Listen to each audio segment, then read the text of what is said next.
আলহামদুলিল্লাহ আলহামদুলিল্লাহি রাব্বিল আলামিন ওয়াল আকিবাতু লিল মুত্তাকিন ওয়াস সালাতু ওয়াস সালামু মান কানা নাবিয়্যান ওয়া আলামা বাইনাল মা'i ওয়াত তিন ওয়া আলিহি ওয়া সাহবিহি আজমাইন আম্মা বা'দ ফাউযু বিল্লাহি মিনাশ শাইতানির রাজীম বিবারকাতি বিসমিল্লাহির রহমানির রহিম واتخذ الله إبراهيم وخليلا صدق الله العظيم وصدق رسوله الأمين النبي الكريم نحن على ذلك من الشاهدين والشاكرين الحمد لله رب العالمين প্রশংসা মাত্র আল্লাহ তাবারক তাআলার জন্য, যিনি এক পবিত্র ওয়াহদাহু লা শারীক, যে মহান রব্বুল আলামিন এখনো আমাদেরকে পাক ও পবিত্র করে পবিত্র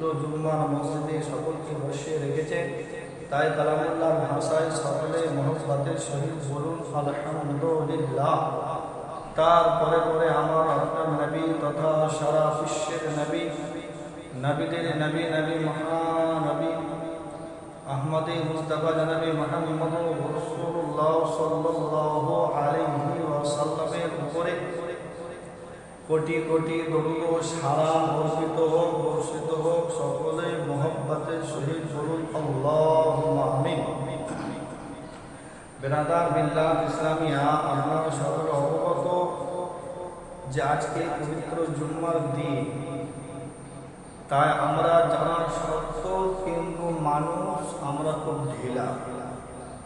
তার কারণ আজান অনেকক্ষণ আগে হয়েছে, আর মানুষ যদিও আসতে তো পিছনে এসে বসে, সামনে এসে বসে না।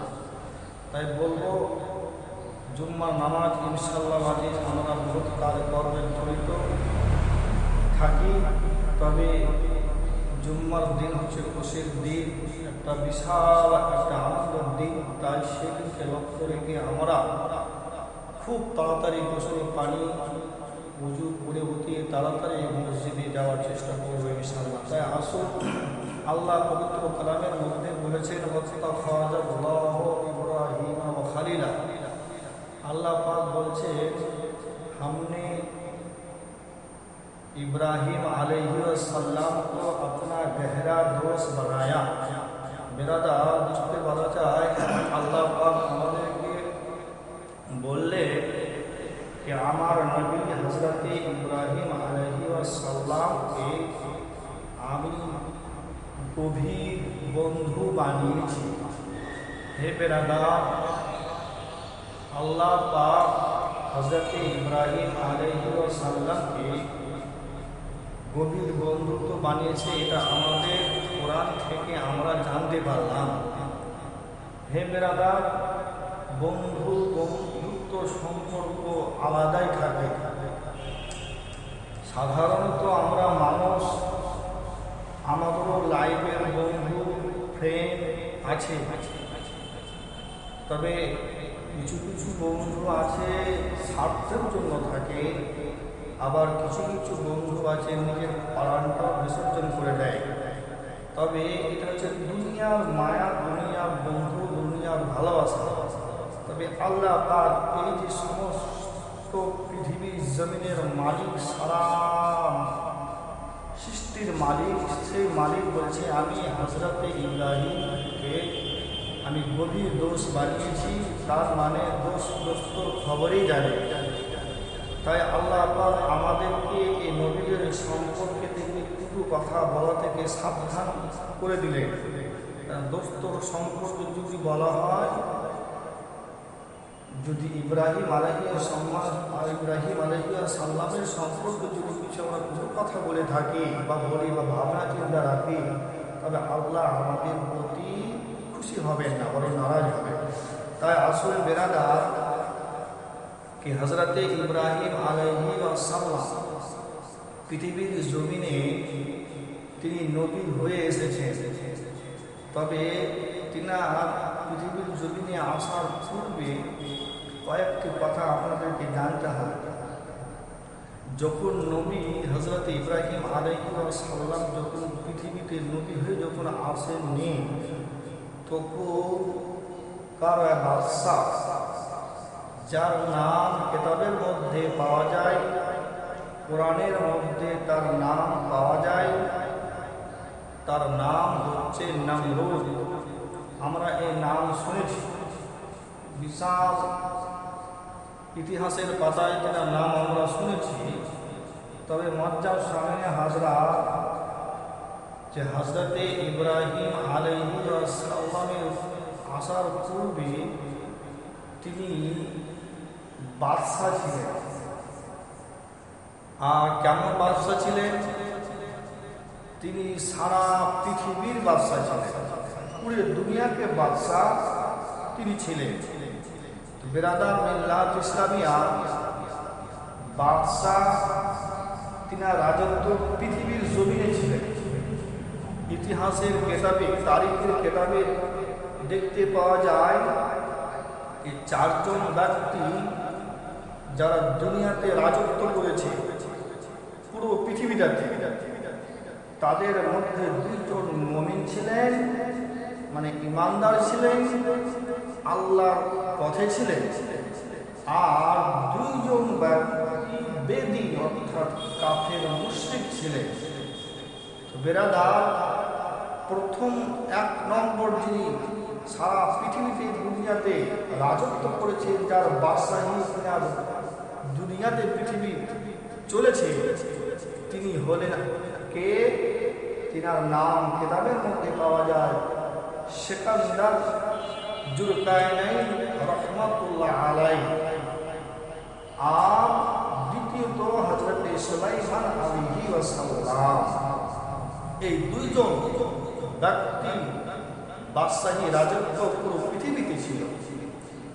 আর 2 জন বেদিন কাফের মুশরিক, প্রথমত যার নাম পাওয়া যায় নাশার বলে একজন ব্যক্তি, তিনি রাজত্ব পুরো পৃথিবীতে ছিল। আর দ্বিতীয়ত এই নমরুদ। তো বেরাদার মিল্লাত ইসলামিয়া, এই 4 জন ব্যক্তি শুধু পৃথিবীর জমিনে তিনাদের রাজত্ব বাদশাহী শাসন করেছে। তিনাদের উপরেও যিনি সারা পৃথিবীর বাদশাহ, যিনি সারা পৃথিবীর মালিক, এক কথায় লৌহ কলম আরশ আর জান্নাত জাহান্নাম, এক কথায় দোনো জাহানের মালিক, তিনি বাদশাহ, তিনি হলো আমার আপনার নবী জনাবে মুহাম্মদ রাসূল আরবি সাল্লাল্লাহু আলাইহি ওয়াসাল্লাম ছিলেন। সুবহানাল্লাহ। শুধু ছিলেন নয়, এখনো আছে, কাল কিয়ামত পূর্ব পর্যন্ত সুবহানাল্লাহ তিনি বাদশাহী থাকবে, এবং কাল কিয়ামত ঘোষিত হওয়ার পরেও তিনি এই সমস্ত দুনো জাহানের তিনি বাদশাহ থাকবেন। বলুন সুবহানাল্লাহ। তাহলে আমরা বুঝতে পারলাম যে হযরতে ইব্রাহিম আলাইহিস সালাম তিনার আসার পূর্বে নমরুদ বাদশাহ ছিলেন। তো নমরুদ এমন একজন সুবহানাল্লাহ, তিনি খুব মেজাজি এবং খুব তিনি পাষাণ দিল ব্যক্তি। তো তখনকার তার কওমের লোকেরা গুনাতে জড়িত ছিল, পাপের মধ্যে ডুবেছিল, তারা শিরকের মধ্যে জড়িত ছিল, মূর্তি পূজাতে জড়িত ছিল। তাদের ওই কওমের লোককে হিদায়াত আল্লাহর এক বাণী পৌঁছানোর জন্য, তার কারণ আল্লাহ বান্দাদেরকে খুব ভালোবাসে। আল্লাহ চান না তিনার বান্দারা জাহান্নামে যাক এই শিরকের কারণে, এই গুনার কারণে। তা আল্লাহ কি বললেন, কি করলেন? হযরতে ইব্রাহিম আলাইহিস সালামকে তার মায়ের গর্ভে পাঠালেন। বলুন সুবহানাল্লাহ। যার ওদিকে যাচ্ছি না, অনেক ইতিহাস আছে, তবে শুনুন, যখন হযরতে ইব্রাহিম আলাইহিস সালাম তার মায়ের পেটে যখন আসলেন, মা বুঝতে পারলেন যে আমার গর্ভে সন্তান আছে, আমার গর্ভের মধ্যে বাচ্চা আছে। তো বেরাদার কি করলেন? নমরুদের ভয়ে, নমরুদের ক্ষোভে, নমরুদের ডরে তিনি শহর থেকে, যে শহরে তিনি থাকতেন নমরুদ, সে শহরটার নাম হচ্ছে বাবিল শহর। ওই শহর থেকে কয়েক কিলোমিটার দূরে এই বাচ্চাটাকে জন্ম দেওয়ার জন্য তিনার মা কি করেছেন, একটি তাইখানা তৈরি করেছেন, খনন করেছেন। কারণ যদি নমরুদ জানতে পারে তাহলে তার পাষাণ দিল, নরম দিল নয়, আমার বাচ্চাটাকে হত্যা করে দিতে পারে, কতল করে দিতে পারে, মেরে ফেলে দিতে পারে। তাই তার মায়ের ভিতরে ক্ষোভ ছিল, ভয় ছিল। তার ভয়ের জন্য বাচ্চাকে পৃথিবীর থেকে নিয়ে আসার জন্য কয়েক কিলোমিটার দূরে শহর, বাবিল শহর থেকে দূরে একটি তাইখানা তৈরি করেছিল। সেই তাইখানাতে গিয়ে বাচ্চা যখন ভূমিষ্ঠর সময় হলো, তিনার মা অর্থাৎ হযরতে ইব্রাহিম খলিলুল্লাহ আলাইহির রহমান, তিনি কি করলেন, তিনার মা ওই তাইখানাতে জন্ম দিলেন। বিরাগা জন্ম দেওয়ার পরে তিনার মা কি করতেন, বাচ্চাটাকে সঙ্গে করে নিয়ে বাবিল শহরে আসেন।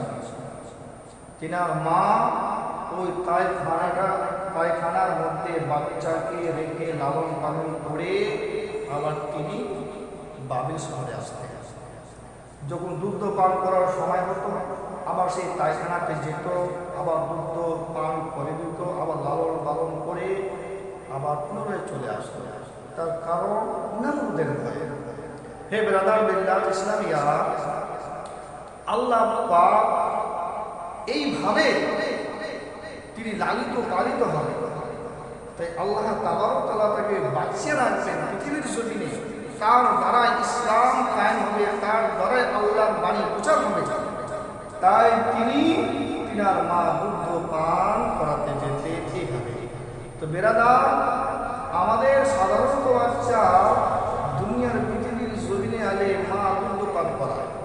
তবে মা দুগ্ধ পান করে একটি বাচ্চা মানে বড় হতে 1 বছর সময়, যতটা বাচ্চা আমাদের ঘরের বাচ্চা বড় হয়, তখনকার সময়ে হযরত ইব্রাহিম আলাইহিস সালাম 1 মাসে ততটি বড় হতো।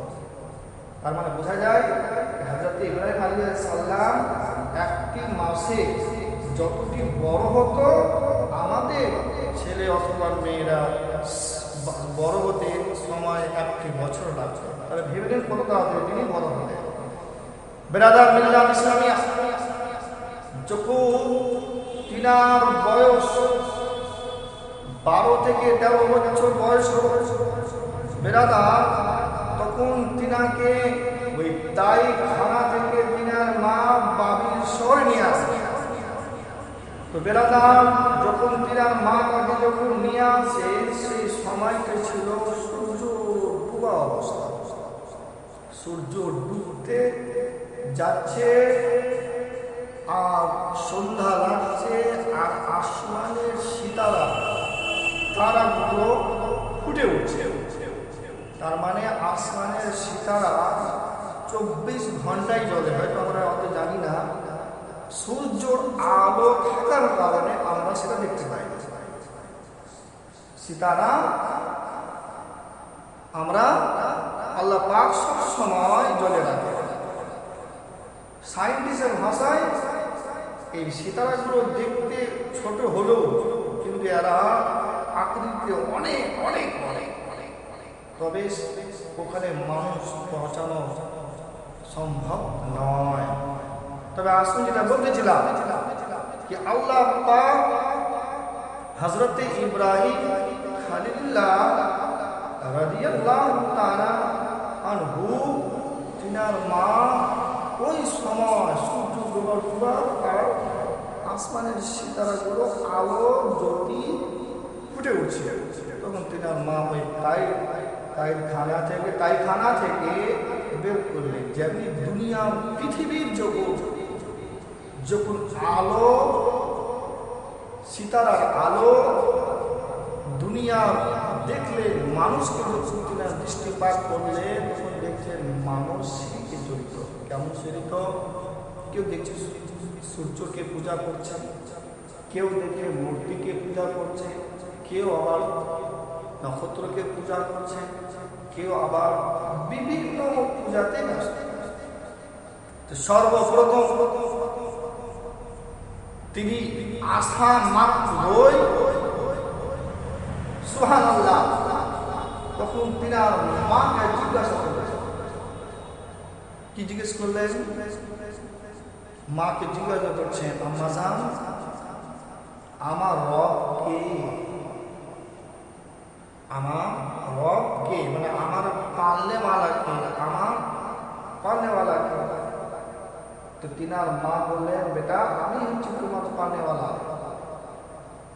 তখন হযরত ইব্রাহিম আলাইহিস সালাম বলছে, যদি আমার পালনেওয়ালা হও তো তোমার পালনেওয়ালা কে? প্রশ্নটা হতে পারে। হযরত ইব্রাহিম আলাইহিস সালামের বড় উদ্দেশ্য হচ্ছে কি আমাদের সকলের মালিককে, প্রভুকে, খোদাকে হে বান্দা শিক্ষা দিচ্ছেন এখান থেকে। এক আল্লাহ বাণী, এক আল্লাহ সংবাদ তিনি কিভাবে দিচ্ছেন দেখছেন। হে মা, তুমি যদি আমার রব হও, তুমি যদি আমার মালিক হও, পালনেওয়ালা হও, তো তোমার পালনেওয়ালা কে? তো মা বলে উঠলো, তোমার আব্বা। তখন ছেলে বললো, যদি তোমার পালনেওয়ালা যদি আমার আব্বা হয়, তো আমার আব্বার পালনেওয়ালা না নাকি? এই প্রশ্ন উত্তর তার মায়ের কাছে ছিল না, উত্তর ছিল না। তিনার মা তার স্বামীকে গিয়ে জিজ্ঞাসা করেছিল, হে আমার স্বামী, হে আমার মাথার তাজ, আমাদের পুত্র সন্তান এইভাবে পশ্চিম প্রশ্ন করছে, এর উত্তর কি হবে? তখন তিনার মা এবং তার পিতা বুঝতে পেরে গেলেন ইনি কোনো সাধারণ ছেলে নয়, বরঞ্চ কোনো আল্লাহর নিযুক্ত করা কোন আল্লাহর খাস বান্দা এসেছে, যার জন্য তার মুখ থেকে এই ধরনের শব্দ, বাক্য, ভাষা বের করছে বা শুনতে পাচ্ছি। এর দ্বারাই মনে হয় ইসলাম কায়েম হবে, এর দ্বারাই মনে হচ্ছে ইসলাম প্রতিষ্ঠিত হবে। বেরাদার মিল্লাত ইসলামিয়া তিনি বুঝতে পেরে গেলেন। তাই তিনার মা আব্বা সুবহানাল্লাহ ভেবে গেলেন কি নামুদের নিশ্চয় নাবুদ হওয়ার সময় চলে এসেছে। তখন ওই সব কমের লোকেরা তাদেরকে শিক্ষা দিতেছে, হে আমার কমের লোকরা, তোমাদেরকে সূর্য করে খোদা মানছো, তাদের তোমরা খোদা নয়। তার কারণে সূর্য ডুবে যাবে, সময়গুলো ডুবে যাবে। চাঁদকে তোমরা পূজা করছো, চাঁদ কিছুক্ষণের জন্য ডুবে যাবে। হে বেরাদার, এরা তোমার আসল মালিক নয়, ইনাদের যিনি মালিক তিনি হচ্ছেন আল্লাহ। জোরে বলুন সুবহানাল্লাহ। এইভাবে মানুষকে শিক্ষা দিতে শুরু তিনি করে দিলেন। নজ্জার সামনে হযরত শিক্ষা দেওয়ার পরে পরে তিনি মানুষকে হিদায়াতের বাণী পৌঁছাচ্ছে, ইবাদত করো যে আল্লাহ তাবারক ওয়া তাআলা তোমাকে দুনিয়া পৃথিবীর জমিনে পাঠিয়েছে। আচ্ছা বলুন তো, যিনি সর্বপ্রথম আল্লাহ শিক্ষা দিচ্ছেন মানুষকে, সেই মানুষ কেমন ছিল? দেখা যায় তারা গুনাহে জড়িত ছিল। তারপরে হযরত ইব্রাহিম আলাইহিস সালাম তাদেরকে শিক্ষা জ্ঞান দিচ্ছে, তোমরা ভুল করছো, এটা সঠিক নয়। আর আমরা জেনে আছি, বুঝে আছি, সব কিছু আমাদের জানা। এই কাজটা করলে ভুল, এই কাজটা করলে গুনাহ, এই কাজটা করলে ক্ষতি, এই কাজটা করলে আমার আমল আমার নেকি হবে না, বরঞ্চ গুনাহ লেখা হবে। তার সত্ত্বেও কিন্তু আমরা পিছিয়ে আমল করি না। তার কারণ কি জানেন? আমরা বোধ জ্ঞান অর্জন করেছি। তার কারণ আমাদের মায়ের পেট থেকেই আমার বাপ দাদা মুসলমান বলে আমাদেরকে আর মুসলমান হওয়ার জন্য আমাদের শিক্ষা নিতে হয় না। আমরা মায়ের পেট থেকে মুসলমান হয়ে জন্মগ্রহণ করতেছি, কিন্তু আমরা নিজ মতো ইচ্ছাভাবে জীবনযাপন করছি। তাহলে আমরা যদি এভাবে জীবনযাপন যদি করতে শুরু করে দেয়, তাহলে এই ভুলে পড়াশোনা কিন্তু আপনাকে দুনিয়াতে না হলে কবর কিন্তু আপনাকে দিতে হবে। তাই মুসলমান আমরা জানি জানার পর আমল করি না, এর চাইতে আমাদের দুর্ভাগ্য বিষয় কি হতে পারে? জানি না, তোমরা কওমের লোক জানতো না, বুঝতো না, বোঝার জন্য নবী রাসূল এসেছেন। আর আমাদের নবী মুস্তাফা সাল্লাল্লাহু আলাইহি ওয়াসাল্লাম হাদিস করে আমাদের মধ্যে দিয়ে গিয়েছেন, যাতে আমরা ভুলটাকে বুঝতে পারি, সঠিকটাকে চিনতে পারি, দিয়ে আমলকে করতে পারি। আমাদের অনেক কিছু আমরা জেনেছি, অনেক কিছু আমরা পড়েছি, কিন্তু আমলে বাস্তবায় কিন্তু আমরা বেকার। তাই আসুন, যেটা বলতে যাচ্ছিলাম, হযরত ইব্রাহিম আলাইহিস সালাম তার কওমের লোককে এইভাবে কিন্তু দ্বীনের দাওয়াত